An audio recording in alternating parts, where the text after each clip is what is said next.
안녕하세요. 원양섭 변호사입니다. 오늘은 부산 동래에서 전 세대 84제곱미터인 아파트를 공급한다라는 소식을 전해드립니다. 제가 항상 그 32평 무한 공급을 저의 최고의 부동산 정책이라면서 여러 번 아마 이 유튜브에도 말씀을 드렸을 겁니다. 그래서 궁극적으로 이 국가가 가지고 있는 아파트 공급의 그런 기준은 32평이 돼야 됩니다. 제가 평수로는 32평이라고 하지만 그게 흔히 이제 아파트 전용 면적 미터 제곱의 기준으로 따지면 84제곱미터, 84제곱미터인 아파트를 이야기합니다. 근데 우리가 최소 2명의 아이를 출산해서 키워야 됩니다. 4인 가구 기준으로 하면 궁극적으로 그 32평 아파트에 살아야 되는 그런 상황이 될 수밖에 없는데요. 그러면 중소형 아파트 이 부분을 많이 공급해야 된다는 논리도 있어요. 근데 이 중소형 아파트는 연립주택이나 아니면 다가구 주택이나 이런 군하고 서로 경쟁 관계에 있습니다. 우리가 아파트를 지을 때는 제일 이제 중요한 게 이 필지가 정비가 되어 있는 곳이라는 거예요. 넓은 토지에 필지가 정비가 되어 있는 그 공간을 만들기 위해서 사실은 그 많은 사람들이 노력을 하는 거거든요. 뭐 시행사부터 또 뭐 관련해 가지고 변호사도 그렇고 공무원들도 그렇고 이 아파트 제대로 된 부지를 정비해서 만들어내기 위한 작업이 굉장히 어렵습니다.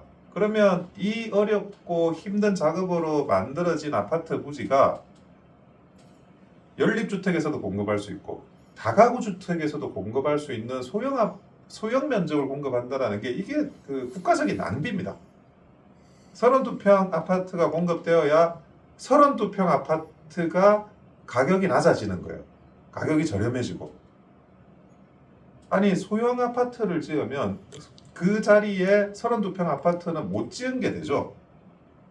그러면 32평 아파트는 또 어디서 공급을 하나요? 32평의 그 아파트를 공급하는 거는 연립주택이나 다가구 주택으로 보완이 안 됩니다. 근본적으로 이 대부분의 연립 다가구는 이미 작게 지어져요. 그래서 이 32평 아파트를 지어서 아파트로 대단위로 정비된 부지는 32평 아파트를 지어서 32평 아파트 가격을 내려야 그래야지 중소형 아파트 가격도 같이 내려갑니다.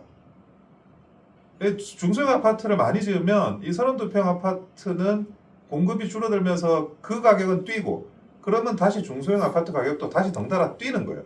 이게 시장의 원리인데 그래서 제가 계속 이 32평 아파트를 집중적으로 공급을 해야 된다라는 이야기를 계속 드려온 겁니다. 근데 동래 반도 유보라, 부산에 있는 동래 반도 유보라에서 400가구를 공급을 합니다. 근데 이 400가구가 전부 84제곱미터 전용 면적 32평 아파트입니다. 지상 최고 42층까지 짓는데요. 요즘에는 아파트가 고층을 많이 짓습니다. 그래서 뭐 50층도 넘어가는 아파트가 많기 때문에 42층 아파트라고 해서 뭐 특별히 높거나 뭐 그렇진 않아요. 워낙 이제 뭐 건설 기술이 발전을 했죠. 근데 제가 말씀드리는 이 32평 전용 32평 아파트를 모두 이 400가구로 공급한다는 거, 이게 굉장히 획기적인 어떤 공급 모델이라고 저는 생각이 듭니다. 이 아파트는 보니까 뭐 주민 체육 인프라도 굉장히 확충이 되네요. 동래구 제2국민체육센터가 들어섭니다. 실내 수영장, 뭐 실내 서핑장, 체력 단련장, 뭐 이런 갖가지 이제 설비가 들어오고, 그리고 교통환경이나 생활 인프라도 4호선 낭민역, 1호선 교대역, 도보로 이동을 할 수 있다고 하네요. 그래서 부디 이 32평으로 모두 세팅된 아파트의 공급이 완판이 돼서 정말 앞으로는 32평 위주로 공급을 해야 되겠구나, 이런 새로운 모델을 제시해 줬으면 좋겠습니다. 그것이 이 아파트뿐만이 아니고 부산 동네 유보로 아파트뿐만이 아니라 대한민국 국가 정책, 아파트 공급 정책의 핵심으로 자리 잡기를 소망하겠습니다. 이상 원영섭 변호사였습니다. 감사합니다. 좋아요와 구독은 큰 힘이 됩니다.